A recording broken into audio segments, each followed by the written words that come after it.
This is the Burmese curly. It's super, super pretty. This hair is the Burmese wavy hair. It's really of good quality. I've never had Burmese hair ever. There's no shedding. Fueled by social media influencers and celebrity trendsetters, the demand for human hair extensions and wigs have grown tremendously over the past few decades. By 2026, it is estimated that the industry will be worth more than $13 billion. But where is all this hair coming from? We traveled to Myanmar, the world's third largest exporter for human hair, to find out.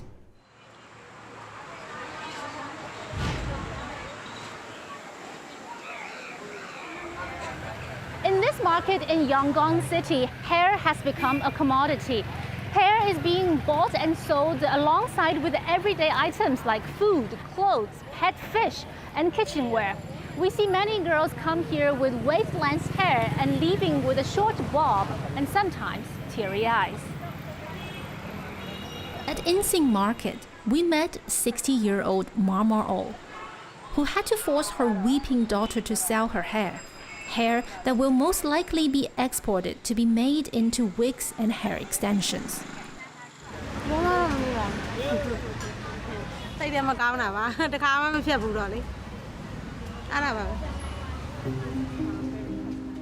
Sue was devastated to part with her tresses. Like most girls her age, she has never cut her hair, as culturally, long hair is seen as a badge of beauty and has profound religious significance in Myanmar. It can be embarrassing or even shameful to have short hair. Unfortunately, Mama O's financial situation is such that she has no choice but to trade her daughter's only prized possession.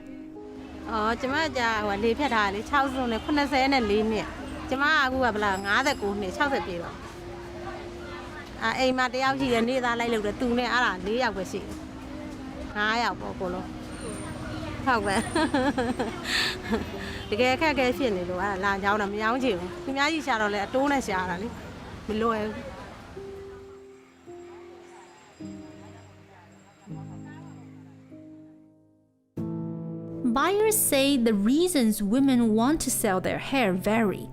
For the impoverished, it's a way to get quick and ready cash, most often to repay loans and clear debts.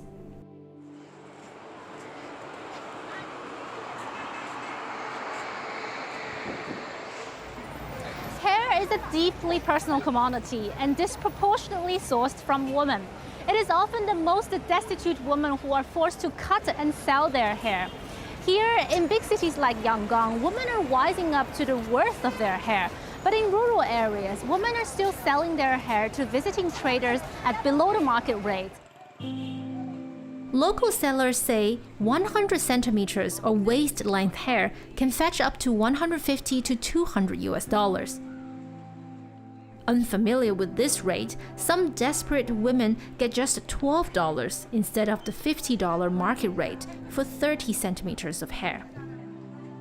It's worse for those living in rural areas who barter their hair for simple household items and plastic goods. Not everyone's reasons, however, are financial. အဲ့လိုဇပင်เจ้าရဲ့လို့မဟုတ်ကိုကတကယ်ကျမ်းမိုင်မကောင်းလာခါကျတော့ဒီဇပင်ကြီးကိုပဲတရုတ်တရလုံနေပြီအရန်နဲ့လည်းကျွတ်တယ်လေနောက်လျှောက်ကျွတ်ပြီးကုံသွားမဲ့တူတူအခုဖြတ်ပြီးရောင်းလိုက်ပြီးတော့ဒီလိုမျိုးသုံးလိုက်ရင်ကိုယ့်အတွက်အကျိုးရှိတာပေါ့ကုသိုလ်လည်းရမှာပေါ့မို့ကိုဒီတိုင်းကျွတ်လိုက်လှုပ်လိုက်ဘာမှမထူးပါဘူးအဲ့လိုမျိုးဆိုတော့ဖြစ်တာပေါ့ငါဇပင်ကြီးဒီလောက်ရှည်နေမှငါရောင်းလိုက်ရတယ်ပေါ့ဒါမဲ့လည်းကိုကတော့ကျမ်းမာရေးကြောင့်ဆိုတဲ့အတွက်နည်းနည်းတော့ဖြေတာပေါ့အဲ့လိုတော့မထင်ပါဘူးဒါမဲ့ဟိုကိုခန္ဓာကိုယ်ကနေဒီအမျက်တနိုးထားတဲ့ဟာဆိုတော့လေခြေလည်းဖြတ်တယ်လို့လည်းမဟုတ်ပါဘူးဒါမဲ့ဟိုဒီလောက်ထိုက်တင်တယ်ဆိုတော့ဒီလောက်ပဲကိုလည်းဖြေပါတယ်အမှန်တကယ်ပြောတော့မတန်ဘူးပေါ့နော်ကိုကအနည်းလာထားခဲ့ရတာလေကိုကဗုဒ္ဓဘာသာဆိုတော့လေကိုဇပင်ကနေအမျက်တနိုးရတဲ့ဟာဆိုတော့ကိုလှူမှတန်းမှာပေါ့လှူမဲ့နေရာလေးသုံးမှာပေါ့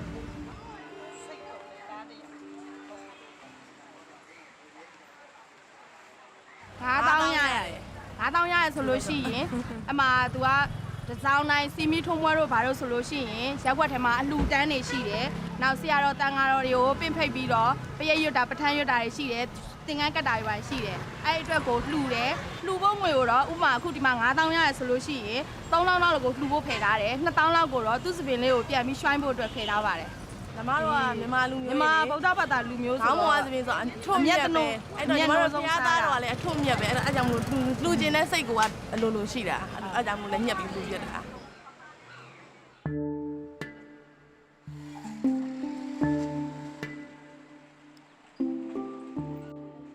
Human hair is sacred in Myanmar, and giving it away to monks or at monasteries is a sign of humility and the highest form of donation. ဟောလေဘယ်လိုပြောရမလဲလူရှင်တဲ့စိတ်တွေဖြစ်လာလို့ပေါ့နော်အဲ့လိုမျိုးဖြစ်တာပဲရှိတယ်ဘယ်လိုမှတော့မခံစားရပါဘူးဘာလို့ဆိုလို့လဲဒါကိုပန်းလို့ကိုကောင်းမှသိထော်တာပေါ့နော်ဆရာတော်ရဲ့အလှမှာကိုတိုင်းလှခွင့်ရတဲ့အတွက်ပို့ပြီးတော့ကောင်းပါသေးတယ် ဟိုကလေပထမတော့တမီရှင်းနှစ်မှလူမလို့ပါဟိုမနက်ကအသက်အနေတစ်ခုနဲ့ကြုံခဲ့တယ်ဒါပေမဲ့ဟိုကံကောင်းတော့မဖြစ်ခဲ့ဘူးတကယ်လို့များတည်သွားခဲ့လို့ရှင်ဒီစပင်လေးကအလကားပြရပြီအဲ့တော့ကံကောင်းလို့မတည်ခဲ့တော့ဒီချိန်မှာဘုံဘုံရလဲကန်းလန်းနေတယ်သူမဲ့သူများရှိသလားတဲ့ဒီနေ့မှာဆိုတော့အားနဲ့တငယ်ချင်းတွေမျိုးတော့လုံလက်မအားကြဘူးမလာနိုင်ကြဘူးမလာနိုင်တော့ကဲအဲ့ဆိုရှင်ကိုယ့်အကူတယောက်တည်းပဲသွားတော့မယ်ပြီးလို့ရှင်ဒီစပင်တွေကအလကားဖြစ်မဲ့အတူတော့နည်းနည်းပဲရမှာလေဟိုပြောင်းမရိပ်ဘူးဆိုလို့ရှင်အဲ့တော့များများရိပ်မယ်ဆိုလို့ရှိလို့ရှင်အကုန်ရိပ်မှသူကဘောင်ဝင်တန်းဝင်နေရမှာဆိုတော့အကုန်ရိပ်ဖို့စိတ်ကူးလိုက်တာပါ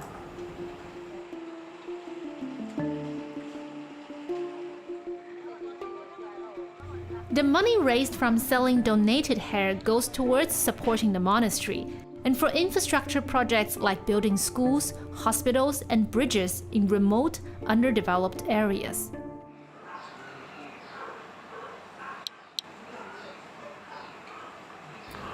အဲ့ဒီရောင်ရတဲ့စပင်ရတဲ့ငွေတွေနဲ့ပေါ့နော်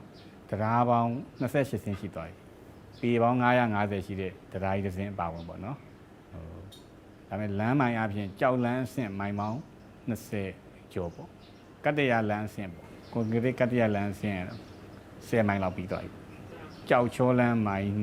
20ကတ္တရာကွန်ကရစ်လမ်းအဆင့်10မိုင်လောက်ရှိသွားပြီပေါ့နော်ကျောင်းကတော့ဘုံဘုံတို့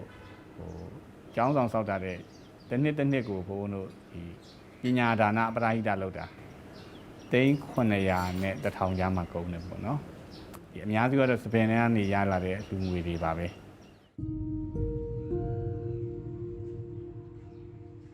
Beyond the cultural and religious drivers, the human hair industry has also grown into a lucrative economic opportunity for Myanmar and its people.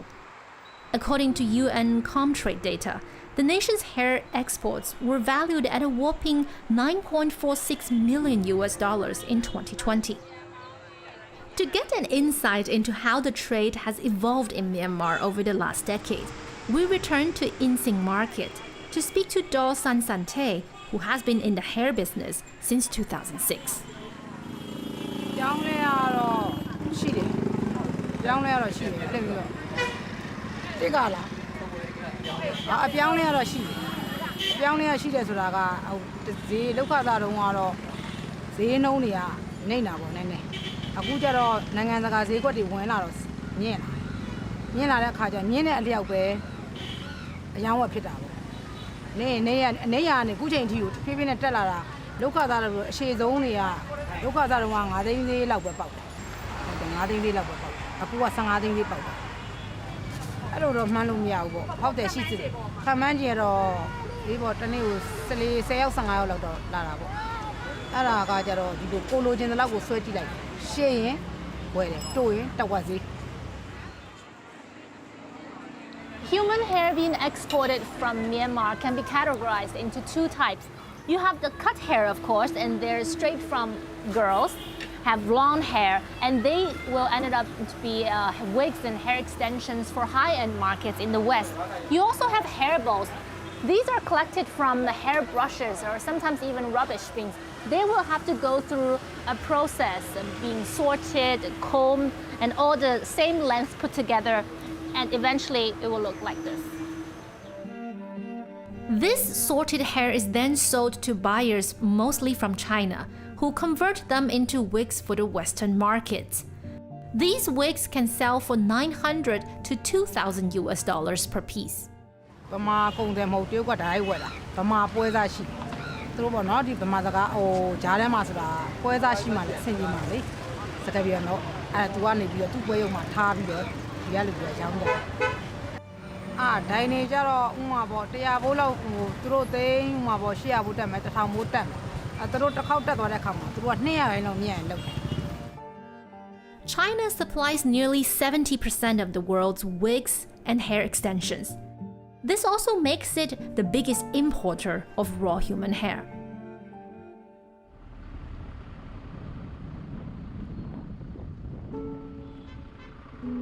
Supported by a steady demand over the last 2 decades,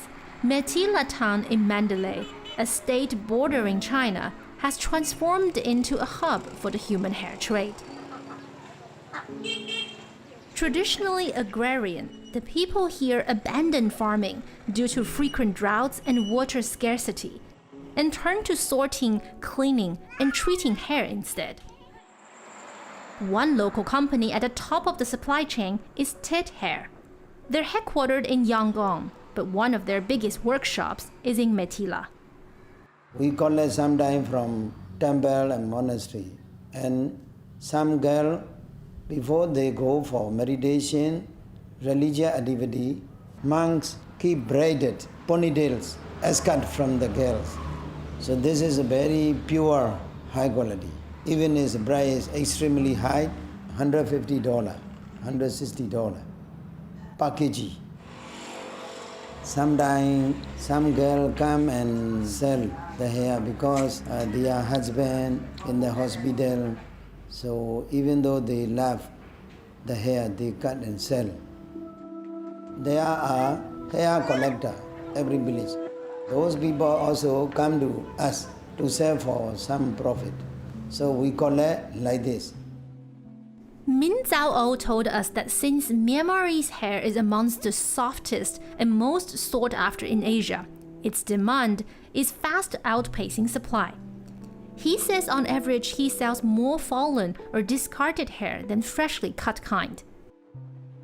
Though it's cheaper, selling fallen hair requires more effort, he says, as it has to be untangled, brushed, washed, dried, conditioned, and brushed once more until it shines. Head cut hair every month 1,000 kg, 2,000 kg, let's say, but waste hair, fall hair, availability is 100 times, minimum 50 times. Also more customer because of the price attraction. For Min Zhao, modern fashion trends and increased competition is making it harder to source long, virgin, or chemically unaltered and undamaged strands. We noticed that Myanmar girl even in the city, they do not keep long hair. They put it dyed, colored. By the point of they sell, the fund is down half. This is one reason, one cause for limiting to sell high quality. For example, like 2008, I could collect 3,000 kilograms, 4,000 kilograms a month from 12 to 30 or 40 inches. Now 1,000 kilograms, not so easy because more buyer. To meet the demand discrepancy, the growing competition within Myanmar has led a lot of traders to mix hair from India and sell it under Myanmarese branding.